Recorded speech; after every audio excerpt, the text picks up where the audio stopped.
A blessed day to everyone. I am Eliza Sendon and welcome again to day 201 of 365 daily devotion with Bible character edition. And today is June 19, 2026. And yung title ng devotion natin ito ngayon ay Humility and Repentance. So yung character natin ay still si Prophet Joel.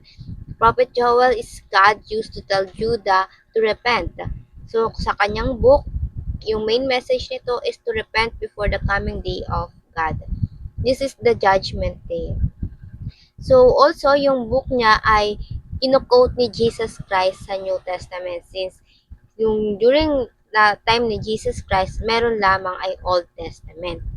And for our scripture for today, ito ay mababasa natin sa Joel 2 chapter 18 verse 19. And it says sa Tagalog, pagpapalain ng Panginoon ang Judah. Nagmamalasakit ang Panginoon sa kanyang bayan at naaawa siya sa kanyang mga mamamayan. Verse 19, sumagot ang Panginoon sa kanila, bibigyan ko kayo ng mga butil, bagong alak at langis at mabubusog kayo.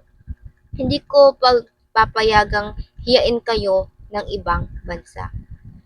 So, talaga kapag tayo nagre-repent sa harapan ng Diyos, kaysa curse yung ibigay niya sa atin ay ginagawa niya itong blessing. So, para sa ating katuruan, ito ay patungkol sa God responds to humility and repentance. Number 1, God shows mercy to His people. God is merciful and compassionate. Ito yung sinabi sa kahapon nga nating scripture. God is merciful and compassionate to His creation, which is tayo. He doesn't want us to be left alone nor abandoned. But His character doesn't mean He will tolerate us in our evil work. So His mercy include discipline, kaya tayo sa ating buhay nagpapadala ang Diyos ng mga challenges or affliction so that we will be reminded na tayo ay gumagawa ng mali and kailangan natin mag-repent. Pangalawa, God reversed the curse into blessing. That's why the Lord said He is slow to anger. He giving us chances to repent before the judgment. Maraming pagkakataon sa Biblia na dahil sa pagsisisi ng tao at pagpapakumbaba sa harapan ng Diyos, siya ay nahahabag at pinagpapala niya ang kanyang mga anak. Hindi matigas ang puso at makakalimutin ng Diyos, lalo na sa kanyang mga pangako. Kaya huwag tayong mahiya na manumbalik at humingi ng kapatawaran kahit na sa mga sukdulang pagkakasala nating nagawa sa ating mga nakaraan. Again, God can turn our curses into blessing. Yung mga kahirapang nararanasan natin ngayon, kahihiyan na nararanasan natin ngayon, those can God turn into blessing. Basta tayo ay manampalataya sa Kanya. And pangatlo, God satisfies His people with abundance for the praise of His name. So the Lord will give you more than you think or imagine. He will bless you abundantly, not for you to boast yourself or sa mga achievement mo sa buhay, but for the praise of His name. When God bless you, this means through your life, God wants to demonstrate what blessings look like, so others might see and believe to Him as well. So now, be boldly to show Christ in your life. Pakita natin na yung buhay natin, it is the result of trusting the Lord. The one of our mission in life is to proclaim Jesus is our Lord and ipakita sa ibang tao na ganito yung buhay ng my Lord. And application, paano ba natin ito i-apply sa ating mga buhay? Number 1, appeal to God's glory and mercy. Kung may pinagdaraanan man tayo ngayon na kabigatan sa ating buhay, isanggunin natin ito palagi, lahat ito sa Diyos. Ilatag at pagsisihan natin. Kahit ano pa man, kahit gano'n pa kabigat, kahiya-hiya yung nagawa natin, ilatag natin lahat yun sa Panginoon at isuko. And appeal to His promises, which is yung character ng Diyos na siya ay isang merciful, compassionate, slow to anger, and get angry and filled with unfailing love. Punong-puno ng pagmamahal ng Panginoon. And so, mag-appeal tayo sa kanyang mga pangako. And pangalawa, ask God to reverse every curse affecting your family. Curse can be a broken family. It can be broken relationship or yung poverty sa pamilya natin and even sa atin mismong pangangatawan.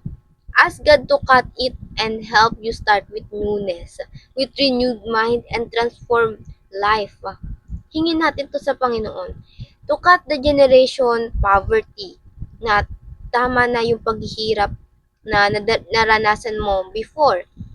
So sa generation mo, ibang ibang wealth na yung mararanasan mo, a good generational wealth and family brokenness, hindi na magkakaroon ng broken family and yung illness kung meron mang generation or sa genes nyo na patuloy na nakakaranas ng same ill, i-ask natin sa Lord na itigil na yun.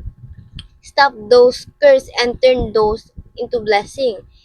So ask God to reverse it. And pangatlo, receive the blessing of heaven through Christ. Remember that there's no big or small performances that can give our favor to our God. His blessing and love. Dahil lahat ng iyon makakamtan lang natin only if we receive Jesus Christ in our life. And only if we accept everything in us is for Christ and to Christ.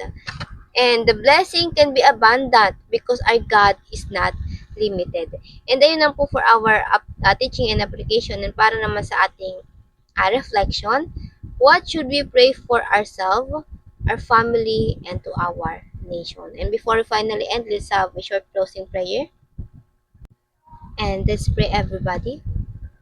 Heavenly Father, thank you again for this devotion na muli pinaalala mo sa amin kung gaano kayo kadakila, Panginoon, sa lahat ng bagay, Panginoon, na nasa iyong kamay, Panginoon. You are sovereign, Lord God. Lord, hinihingi namin, Panginoon, na galingin mo kami. Turn every curses, yung uh, fear of sin namin, Panginoon, yung kung ano man takot, yung paghihirap namin, yung curses na sumisira sa aming pamilya, Panginoon, and regeneration and brokenness, Lord God. Turn those into your blessing, Lord God, into peace, Lord God, into your salvation, Lord God.